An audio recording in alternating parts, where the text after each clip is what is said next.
Hostilities hit new heights. Trump tells Tehran, never threaten us again, while Iran asks to be shown respect. But could a war of words turn into a full-blown conflict?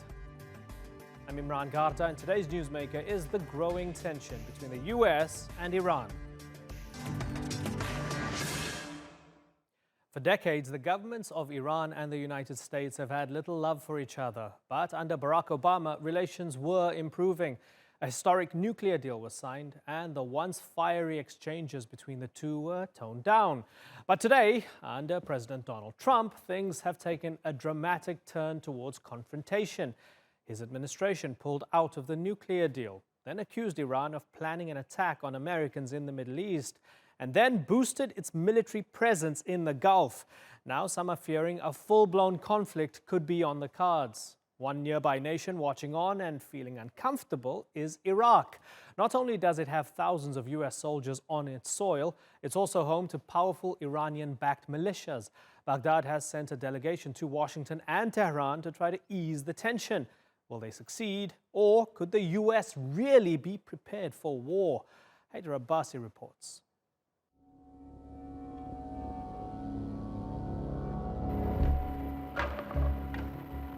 We have no indication that anything's happened or will happen, but if it does, it will be met, obviously, with great force. We'll have no choice. A standoff at sea. American warships patrol the Gulf. They've been sent to confront what the US calls threats from Iran. The risk of war is on the rise. Tehran says they won't back down if confronted. ملت بزرگ ایران رو خم کنن در برابر فشارهای خودشون. این ملت همیشه ایستاده، همیشه سربلند بوده، همیشه پر افتخار بوده و امروز نیز این چنین خواهد بود. But what triggered the escalation? Last week, Saudi Arabia said 4 oil tankers were attacked near the coast of the United Arab Emirates. 2 of them were owned by Saudi Arabia, one by the UAE and another by Norway. There was no serious damage. And on Sunday, a rocket was fired near the US embassy in Baghdad. The US accused Iran of organizing both attacks. Tehran denied any involvement. Although tensions are high, the talk of war is now being tempered. We do not want the situation to escalate. This is about deterrence, not about war. We're not about going to war. This is about continuing to protect our interests in the Middle East and conducting the missions that we are there to perform.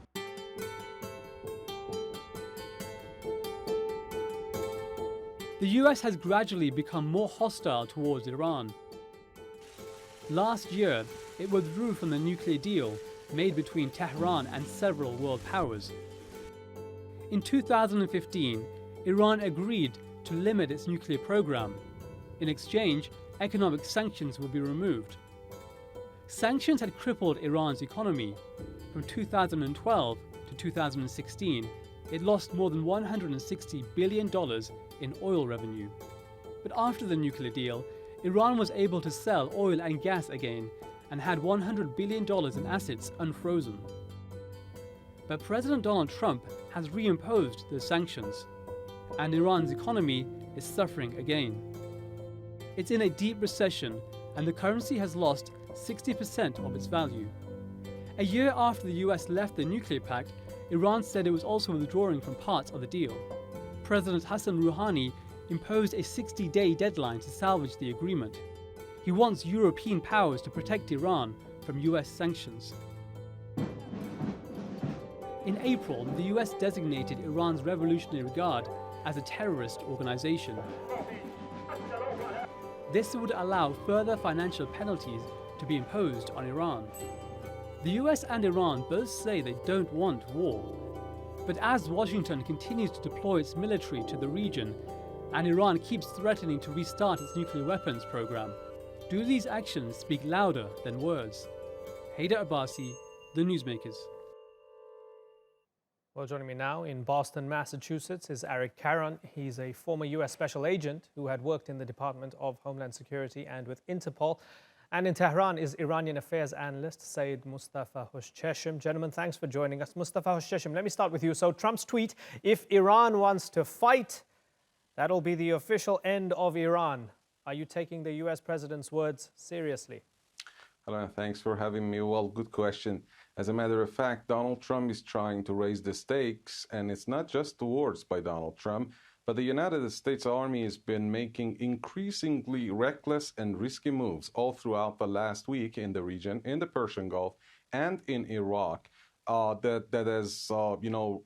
These moves have raised, the risks of an incidental, unwanted war between the two sides, because one of these days, probably in the long run, I believe it would be surely a very bad case, and it would start incidental war. One of them could eventually, lead to a misreading by the Iranian side that's pretty well ready and prepared for giving a crushing second strike to any wrong move by the United States. What Trump is doing is that he is just going the same way, and he is using the same strategy of engagement for the sake of containment that Obama started, actually, that relies much on the sanctions and other hostile economic moves, cyber attacks, as well as psychological warfare, alongside posing credible military threat. So Donald Trump thinks that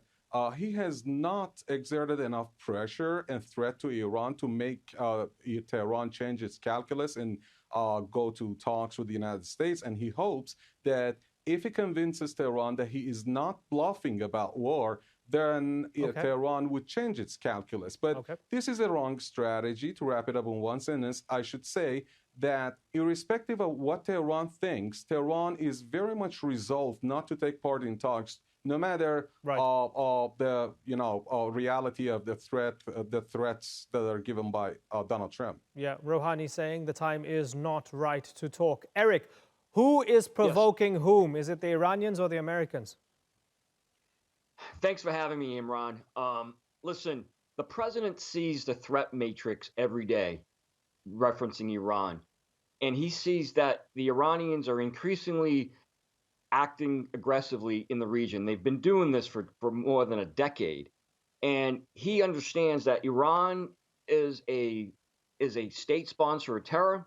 We know they support Hezbollah, Hamas, and other groups in the region. They are actively pursuing nuclear and biological chemical weapons and weapons of war, and they're preparing for war. They've been preparing for war for many decades. And so this president's number one priority, Imran, is to keep America safe. He said it and he means it, and he will act out if keep America safe by going to war with Iran with potentially disastrous consequences.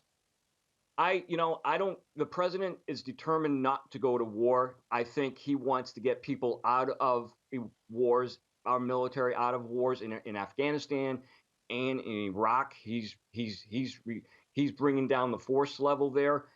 He doesn't want to go to war, but he will protect his personnel and protect America. And if anything, I would see surgical strikes in the region, no boots on the ground, but he will act. Okay, but surgical strikes where? In Lebanon, in Iraq, in Syria, in Yemen, everywhere? Yeah, everywhere. Yeah, I do see. I think Yemen, unfortunately, Yemen is unfortunately, where's the United Nations? There's 25 million people starving in Yemen because of the civil war in Yemen. And Iran is supporting the Hutus and the Emiratis and the Saudis on one side, and it's a quagmire right now. Okay, let me bring in Mustafa Hoshcheshim. Okay, so Eric, we got some interesting insight into the mindset there.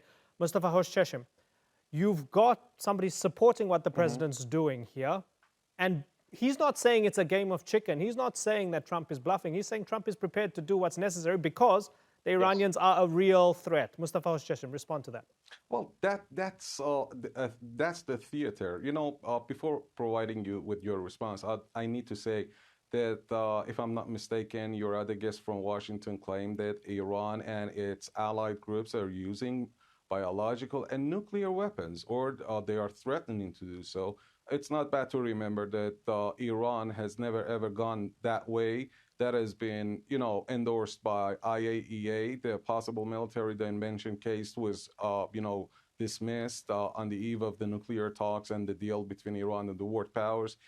Even the NIE report that comes from 16 U.S. intelligence bodies have stressed that Iran is not going that way. Iran is in full compliance with the nuclear deal still it's in full compliance a year after the U.S. discarded that deal with full disrespect for UN Security Council Resolution 2231. And it's regretful to see that other members of the UN Security Council let the U.S. go unpunished after violating the resolution. Now, I do not mean to battle your other guests' views about terrorism and so on and so forth. I'd rather produce some very vital comments for these days in our region. We are living in this region, Turkey, Iran, Iraq, and even Saudi Arabia and the UAE. We need to understand the threats present in this region.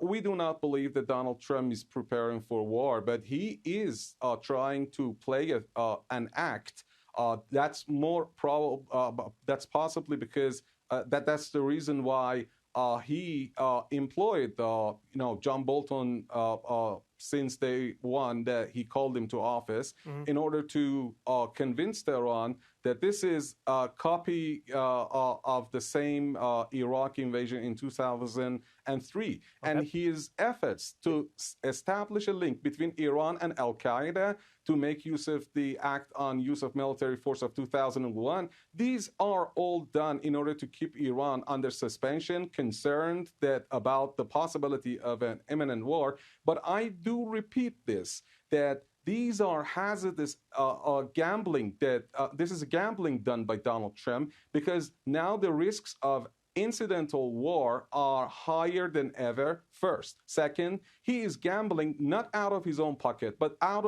of the pocket of the international community, because the Strait of Hormuz and the Persian Gulf is the lifeline of oil and energy consumers, and the whole world should pay the price for these hawkish policies. Okay. Allegedly, they say they are there in order to defend their own interests, but right.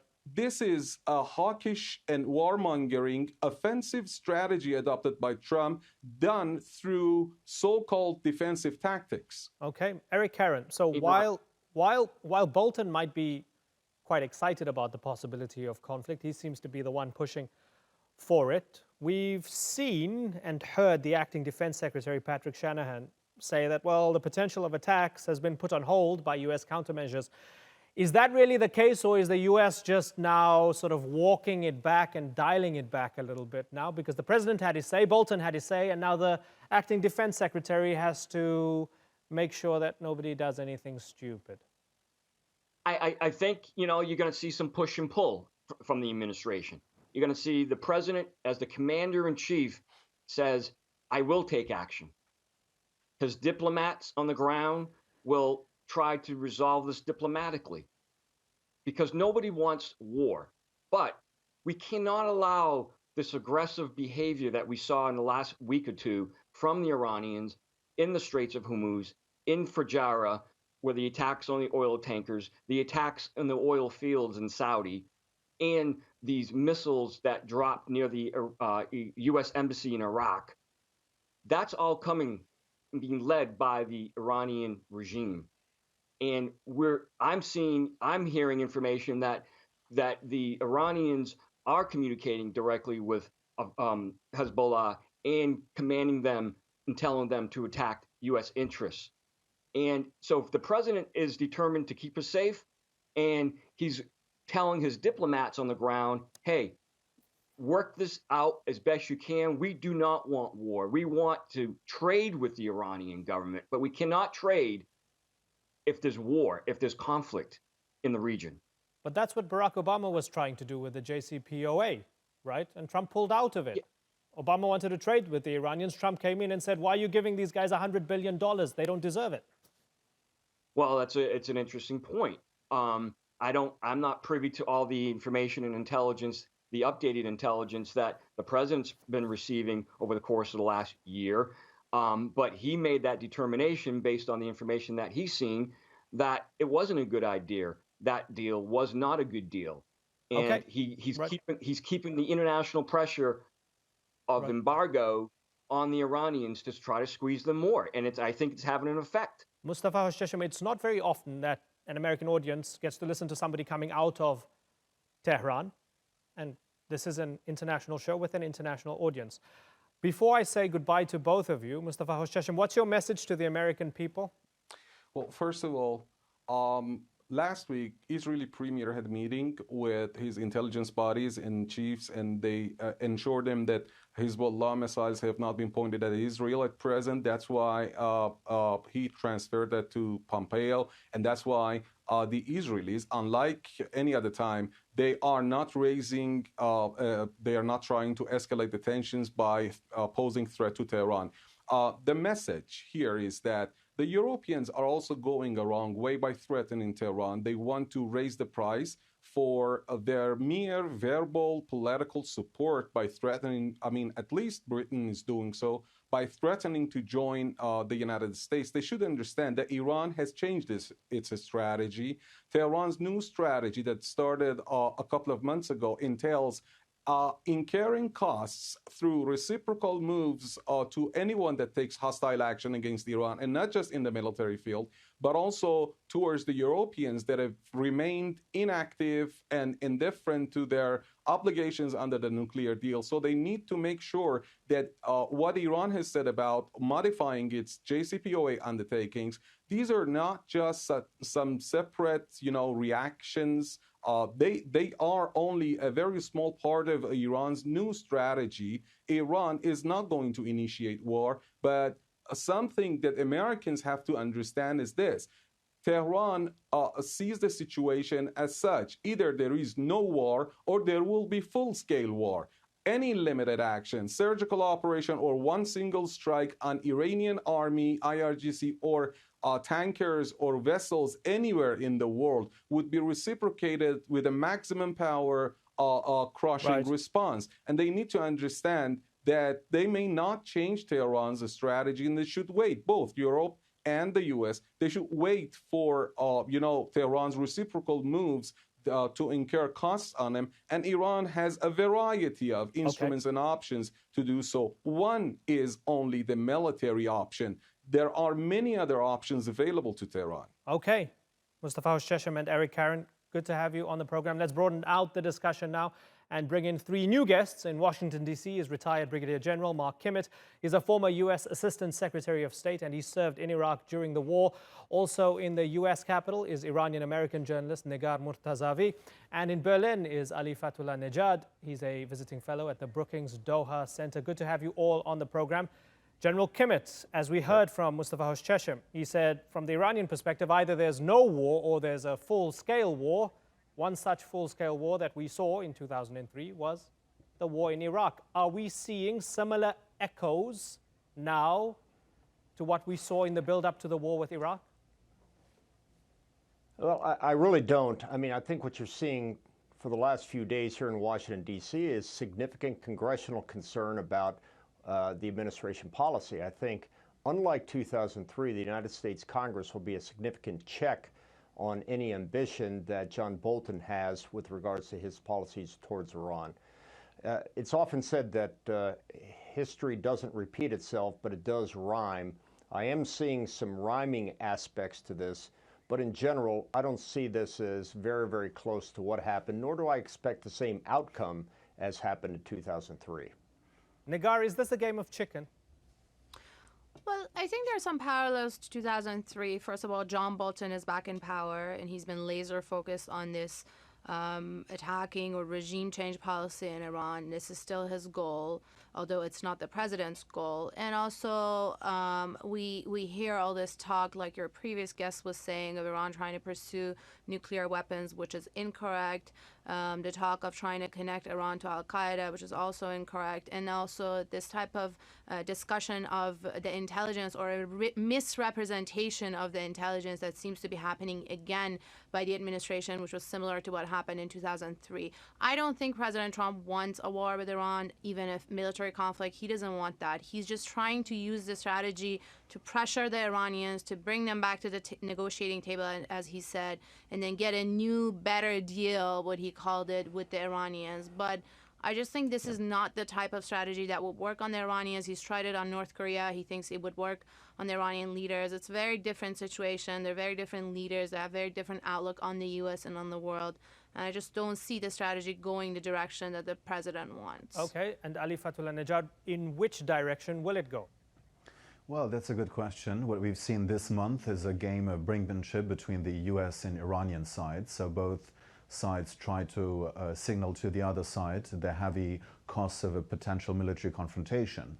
While I would still argue that both sides, and as also pointed out by their respective leaders, are not interested in a large-scale military confrontation, there might be hardline elements in both capitals who might see that a small-scale kind of military confrontation might be good for them. So what we need right now is a lot of restraints from all sides concerned.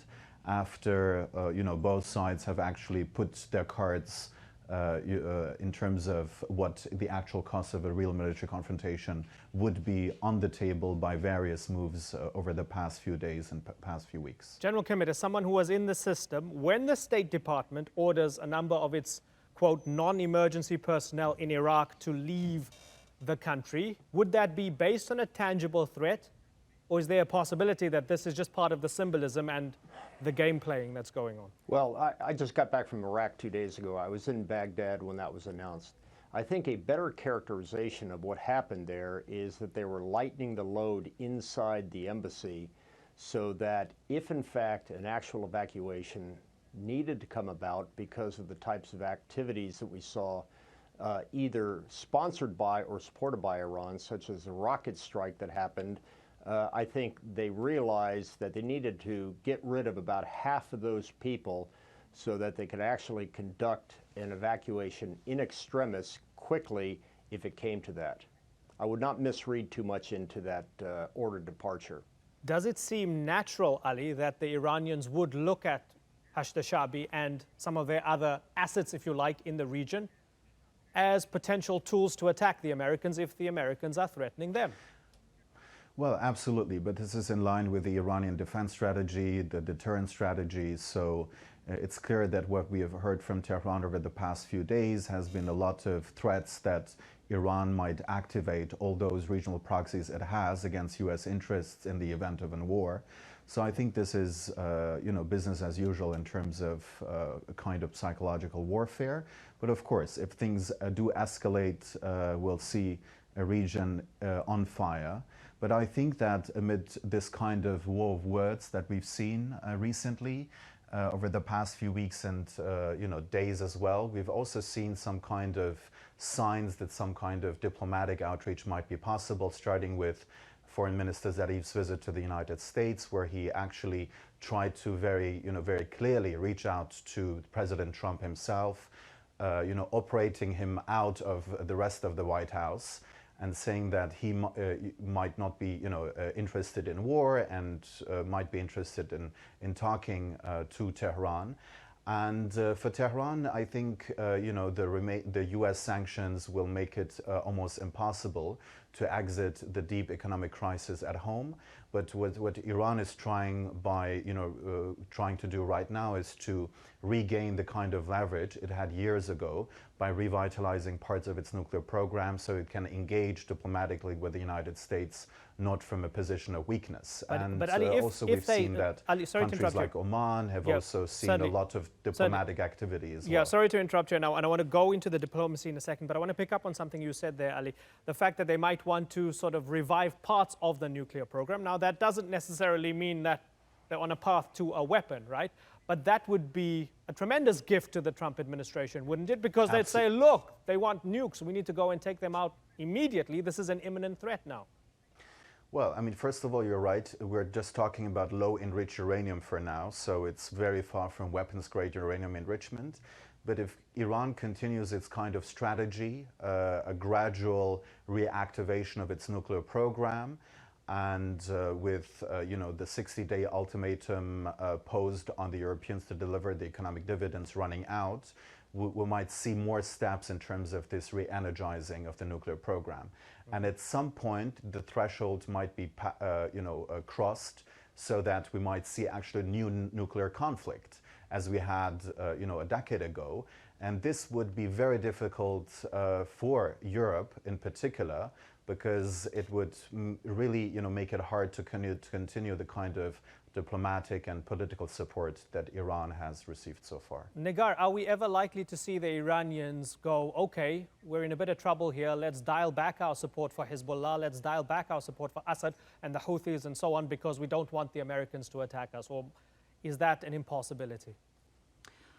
I don't think we're going to see that in full motion anytime soon. These proxies and the leverages that Iran have for the region are specifically for times like this. Of course, the Iranian armed forces are not going to win a one-on-one against the world's strongest army, the American army, and it's the leverage that Iran has across the region that has made it a serious threat and a considerable threat on the U.S. But I want to also talk about the European side. I think the Iranian moderates have been put in a very difficult situation. They've been waiting for the Europeans for almost a year since President Trump left the deal to deliver on these economic promises and what Tehran has expected for them to compensate basically for the lack of U.S. presence. And the Europeans haven't been able to deliver economically. Politically, they've been very strongly supportive of the deal and even standing against the U.S., but economically they haven't delivered. And now moderates like President Rouhani and his team are put in a difficult situation because they've been waiting around for Europe, as they call it,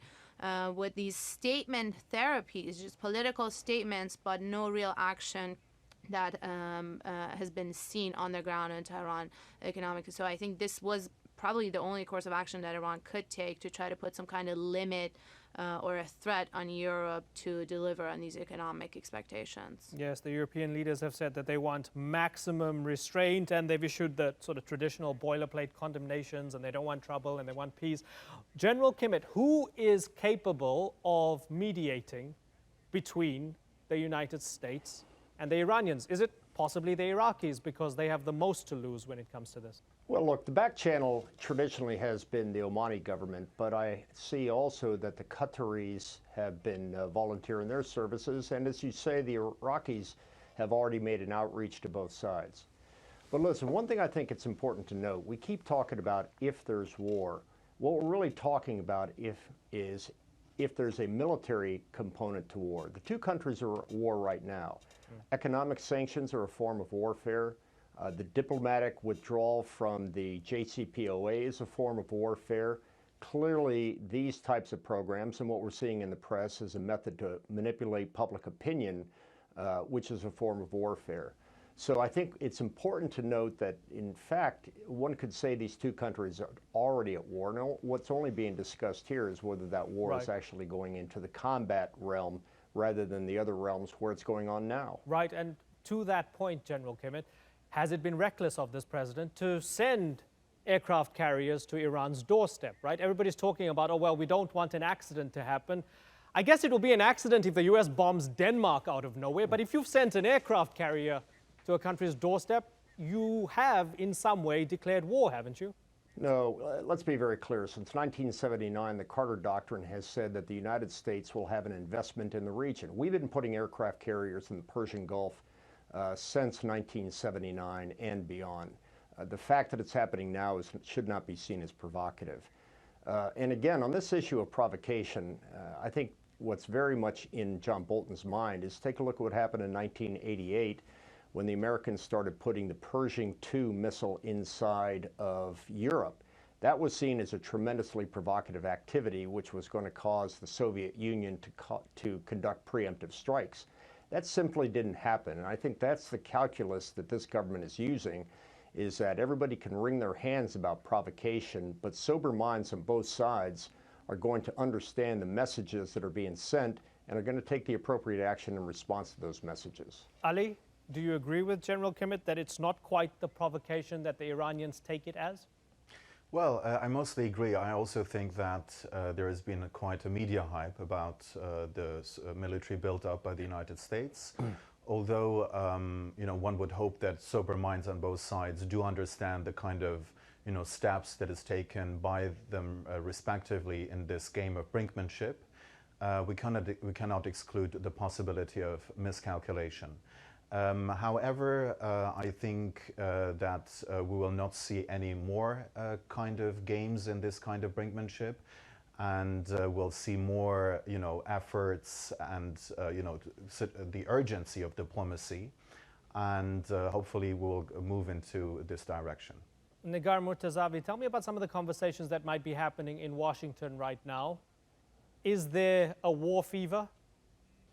I think the threat of war inside the Beltway, not among the American public, but inside the Beltway, is taken seriously. But at the same time, I think the Democratic minority is pushing very hard against the John Boltons in the administration and the White House. They have been very adamant in requiring intelligence and briefing and information that the administration is relying on, and they're pushing back against it, coming out with public statements saying the administration is misrepresenting the intelligence. They are misrepresenting the level of threat from Iran, and I think there's a serious push, and also there was a lesson learned from the invasion of Iraq, both for the media, both for the opposition, the Democrats, and the progressives here in Washington. And I think they are utilizing those lessons and trying to not repeat what happened in the pre-Iraq invasion era. But I think that the threat of a military conflict is still serious. It could escalate any time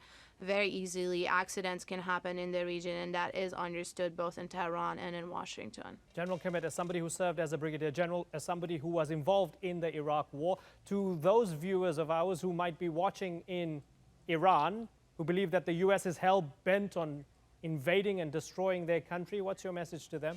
Well, my message is, as your earlier guest said, nobody wants war. Everybody understands the significant cost that it would take, and everybody understand the price that would be paid.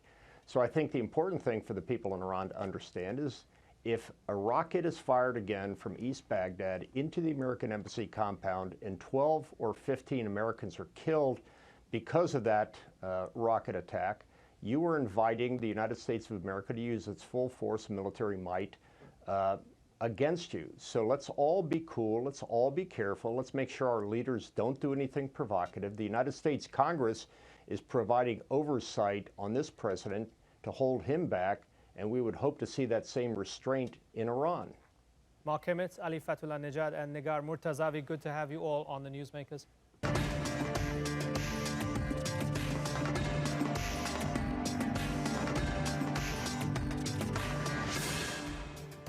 Coming up on the Newsmakers, sectarian strife in Sri Lanka. Mobs target mosques and slash a man to death. In the wake of the Easter Sunday church bombings, we ask if the government has failed to protect its Muslim population from reprisal attacks.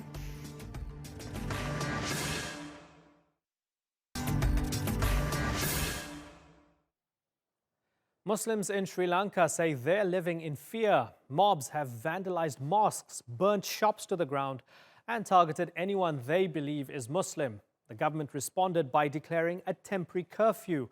That's part of a range of security measures brought in following last month's church bombings. The latest riots have been blamed on an escalating anti-Muslim backlash, which was exactly what many Muslims feared would happen. So, did the government fail to take their concerns seriously? Denise Savoya takes a look.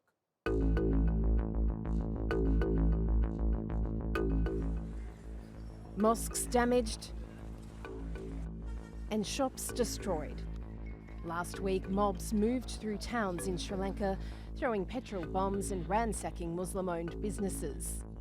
It's the worst unrest in the country since last month's Easter Sunday terrorist attack, which was carried out by a local extremist group with links to Daesh. The owner of this factory says around 200 people broke through his gates and torched the building. The situation has to be controlled through intelligence, not through emotions. As the anti-Muslim backlash intensified, the Catholic Archbishop of Colombo appealed for calm.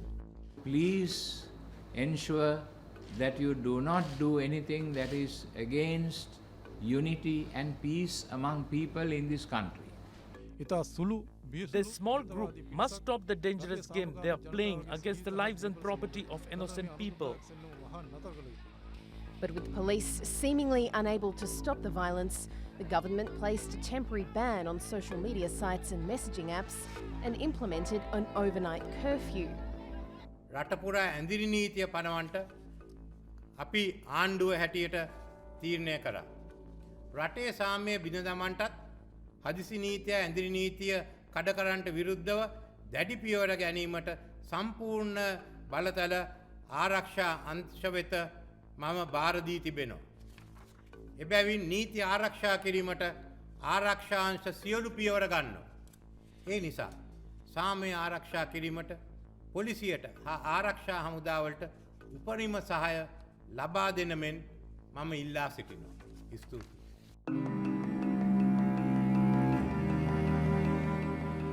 Police have arrested almost 100 people and an uneasy peace has prevailed. But some say these riots were not just a retaliation for last month's terror attack, but a result of simmering sectarian tension that's remained 10 years after the end of the civil war. There's widespread concern the government isn't doing enough to address long-standing animosity between Sri Lanka's minorities and the ethnic Sinhalese Buddhist majority. What we are doing now is containing the security threat. It's only after that we have to think long-term. For long-term, you're asking the military for a solution. The military doesn't have an answer to this. This needs to be done within a national plan. Sinhalese Buddhist nationalism is often used as a source of political mobilisation in Sri Lanka. Many people, including Buddhist monks, have used it to promote discrimination, hate and violence. But these old hatreds need to be left in the past if Sri Lanka is to move on from its history of conflict. Denise Savoya, The Newsmakers. Let's go to her panel now. In Colombo, I'm joined by Roel Raymond. She's an associate editor at Raw Media, an online platform covering issues across South Asia. And in Mumbai is Sudarshan Sukumaran. He's a contributor at the news site Tamil Guardian. I thank you both for joining us here on The Newsmakers. Roel, the Easter terror attack, has that unleashed a sort of hatred in Sri Lanka that's going to be very hard to put back in the box? I think you'd have to tell me hatred at whom before I can answer that question. I would say it seems apparent after the riots that occurred in the western and northwestern provinces that, yes, a certain segment of the population, a small extremist segment, seems to have reacted in hate towards the Muslim community. But does it mean that everybody feels any kind of hate towards the Muslim community? I don't think so, no. Did this predate, Roel, the terror attack? Or was it something that's only a reaction to the terror attack, in your opinion? No, in my opinion, the tensions between the Sinhalese, some parts of the Sinhalese and the Muslim community have been simmering for a long time. There were riots last year during which one man died. This year, another man died. And it is my opinion that unless these issues, the issues at the heart of it are dealt with, this will continue to crop up. And I don't see these issues being dealt with. Sudarshan, the issues are not being dealt with, according to Roel. Do you agree? I'd probably say I agree. And it has been something that came from before the Easter attack. So, for example, like the UN Special Rapporteur on counter-terrorism, after visiting Sri Lanka, released a report last year where he said actually the existing counter-terrorism legislation in Sri Lanka marginalizes whole ethnic communities. And he pointed out communities like the Tamil community and the Muslim community have already been suffering under counter-terror laws in Sri Lanka, which have allowed for things like arbitrary detention, ongoing torture, where several rights organizations have said there's been ongoing torture up until 2017, 2018. So there's always been this climate of kind of ethnic disenfranchisement in Sri Lanka. But these Easter attacks have now kind of flared it up. And even with the government response after the attacks, we saw the ban on face veils, and then just yesterday, the Prime Minister announced that actually Islamic schools are now going to be put under the Education Ministry and monitored by the Education Ministry. And then on top of that, today we saw the President of Sri Lanka give a presidential pardon to someone who's actually in prison, who's the head of the BBS, which is an extremist, almost militant Buddhist group. And he's given the leader of that a presidential pardon to again now walk free. So there is this already, in terms of the actions of the government and legislation, there has been this climate of kind of ethnic disenfranchisement. And right now, the Muslim community are really seeing the brunt of it after the attacks. So, Roel, with that in mind, especially with the pardoning of someone from Bodu Balasena, is the message to Sri Lankan Muslims that the authorities won't protect you? I think the message is that they will take what the Bodu Balasena leader, Venerable Nana Sarathera, said seriously. He has been very vocal, definitely a very extremist militant leader, not welcomed among more of the liberal Colombo liberal people and journalists, more progressive people. But his views are very extremist, and he has been right from the start very much against the Muslims. And I feel that by in this pardoning that was just announced a little while ago, that the president is sending a very clear message that he is siding with what the Venerable Nana Sarathera is saying about the Muslims, and that the threat, because Nana Sarathera had talked about extremism in Sri Lanka, he had talked about Kathankudi in the eastern province being very being influenced by Arabian influencers, and he had in fact said very clearly there was one video in which he said very clearly, if you all don't believe me, you all will see this happen the day that there's a terror attack on Sri Lanka. You will believe me. So I think in light of all of these things, it seems that the president is now siding with with this Buddhist priest, even though he's very extremist, and it seems like he's going to listen to what he says. Okay, let's have a little listen to what the president had to say with regards to fighting against terrorism. Have a little listen. I am very confident that our war heroes and intelligence agencies have the capability and the strength to wipe out this international terrorism from our country. In the last month, we have either arrested or killed all those who engaged in terrorist acts. That has created a situation where we can have confidence in having permanent stability. So Darshan, I mean, in a vacuum, I don't think anybody can really disagree with what the president's saying there, right? Okay, there's been a terror attack, and we want to root out terror, and we want to stop terror. We don't want 250 people to be butchered and massacred as they were on Easter Sunday. But what about the approach, so Darshan, do you have a problem with? So there's several things. So first of all, as even the UN says, the legislation for counter-terror is wholly dangerous and has been used for decades now to just disenfranchise ethnic communities that aren't from the majority. So there's already so many reports of arbitrary detention, so many reports of torture at the hands of the state. So with this this ongoing narrative of another war against terror, it allows the state again to act in these ways against ethnic communities. But fundamentally, Sri Lanka, Sirisena and Ranil came in 2015 fundamentally to reform the country towards a more liberal and maybe more secular state. But what's happened is repeatedly they failed to be able to do that, and that's because they haven't been able to mobilize the majoritarian community to accept the secular nature of Sri Lanka. And this is the thing, even when they came into power in 2015, the singular vote base, the majority in terms of numbers, voted for Rajapaksa, which is the more ultra-nationalist the party. And even when they campaigned in elections, when the liberal, maybe Ranil's party campaigned in elections, he actually didn't talk about secularism. He kind of pandered towards the nationalist rhetoric to try and get the votes. And yet he still didn't manage to get the majority votes in elections. And Sri Lanka is going into elections again. It's going into this cycle of pandering to that. And that's an interesting point, because I want to quote something from Foreign Policy, and I'll get your response first, Roel. Let's have a little read through this. The prospect of the former president's brother, Gotabaya Rajapaksa, winning a presidential victory is looking increasingly likely. He declared his candidacy on April 26, 5 days after the bombings. If he were to become president, a vote is expected later this year that would augur the recommencement of the Rajapaksa agenda. Increased nepotism and heightened authoritarianism would almost certainly follow. Human rights activists, the media, and broader elements of civil society would face greater scrutiny. The situation for numerical minorities, especially Tamils and Muslims, would be dire. That's from Taylor Dibbett. Do you agree with that, Roel?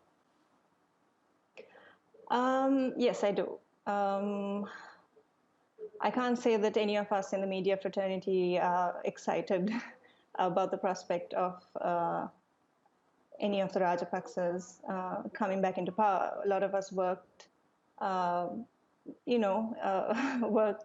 towards let's put it this way, in our industry itself, we were hampered. Many of our editors, people I worked with personally, were harassed, had to leave the country. People I know were killed. So I mean, this is all common knowledge.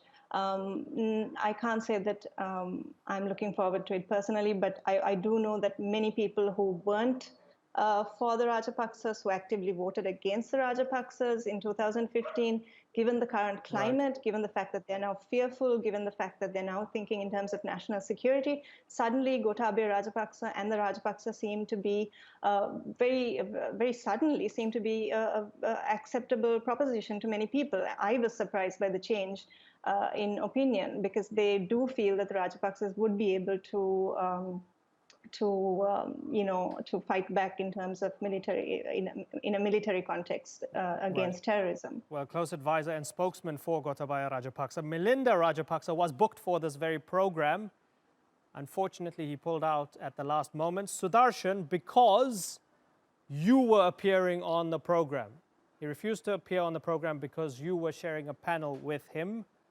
And then we said, well, we'll do a one-on-one with you without Sudarshan, but because you were given a platform at all, he refused to be a part of the program. Tell me why, and how do you feel about that? That's very interesting. I think it's purely because Sri Lanka has struggled with the secular nature of the state and the people. So up until, and it all started in 1970. So in 1970, Sri Lanka's name changed from Ceylon to Sri Lanka, and the constitution changed into a unitary state where Sinhala Buddhism was given the first and foremost place in the constitution, and Sinhalese was made the foremost language. And this is actually what really triggered the tensions, because you'd had 30 years of political struggle just for kind of secular devolution of powers. Then you had this new rebranding of Sri Lanka, which went completely the other way, and it plunged Sri Lanka into even more turmoil and more anti kind of minority violence than it already had. And this has been the issue. So now, whenever people speak about secularism and challenge the nature of the actual state of Sri Lanka, it's seen as problematic. And this is the thing, even when you have a Liberal Party coming in elections, they're confined to this thing of where essentially Sri Lanka turns into either an authoritarian state or an ethnocracy. It's never had the chance to go past an ethnocracy into a secular democracy. And this is where a lot of the minority communities will actually even blame the Liberal parties, because when Liberal parties go up for elections, they don't sell the idea of a secular state, actually. They don't speak about the minority issues, the issues of disenfranchisement, and instead they just talk about maybe ending corruption and loosening media freedom. But even in media freedom, when you look at the 39 journalists that were killed during the period of Rajapaksa, the majority of the 80% of them were Tamil. When you look at the way the military is deployed in the country, a military of 200,000, which is double the size of the UK, 80% of that military is deployed in Tamil regions in the north and east. So clearly there's a structural issue in Sri Lanka which leads to cyclical violence, which cannot be resolved from within. It has to have this international mediation, which Sri Lanka has always been resistant to. Right. And this is one of the fundamental reasons why the Sri Lanka has rejected UN Human Rights Council, rejects half of the Tamil diaspora, half of the Tamil community has left the island, has now lived outside for a generation for reasons like these, actually. Okay. Roel, it's the 10th anniversary of the end of the civil war. Amnesty International saying on the 10th anniversary of the end of Sri Lanka's 3-decade-long internal armed conflict, Amnesty calls on the government of Sri Lanka to end impunity and put accountability for crimes under international law and human rights violations and abuses at the heart of its transitional justice process. And I wonder, can introspection, accountability and justice when it comes to the past and the civil war with the Tamil Tigers help inform a policy with the current trouble that we're seeing on the streets today? I mean, that would be the ideal if we can actually, if each of our communities can be introspective and actually deal with the issues without it having to. I mean, I don't even have to talk on it because it's obvious we haven't done that, and that is why we are at this point. That is why we got into the ethnic war with in the first place. So that is the ideal. It would be great if we had the kind of leaders who were interested in resolving these issues, interested in making the minorities and the majority live together to coexist. It would be great if that was the case, but I don't see it happening. But I also think the likelihood of international intervention is also very, very slim. So unfortunately, it seems like we're just stuck in this cyclic trend of violence recurring every so often. And that's really sad because it would, I mean, I feel simple things could be put into place just to ensure that the majority is held in place and they don't act out of certain bounds, and the minority is made to feel safe. It's just small things that could be tweaked to make things better for everybody here, and it's not being done. Yeah. Okay. Royal Raymond and Sudarshan Sukumaran, it's been a pleasure having you both on the Newsmakers. Thank you very much for joining us. And that's all for this edition of the Newsmakers with me, Imran Garda. Check out more of our stories on YouTube, Facebook and Twitter. Remember to like, follow and subscribe. Next time, deadly protests erupt in Indonesia after President Joko Widodo is announced the official winner of last month's election. His longtime rival cries foul. What's ahead for the country? Until then, thank you for watching. Bye-bye.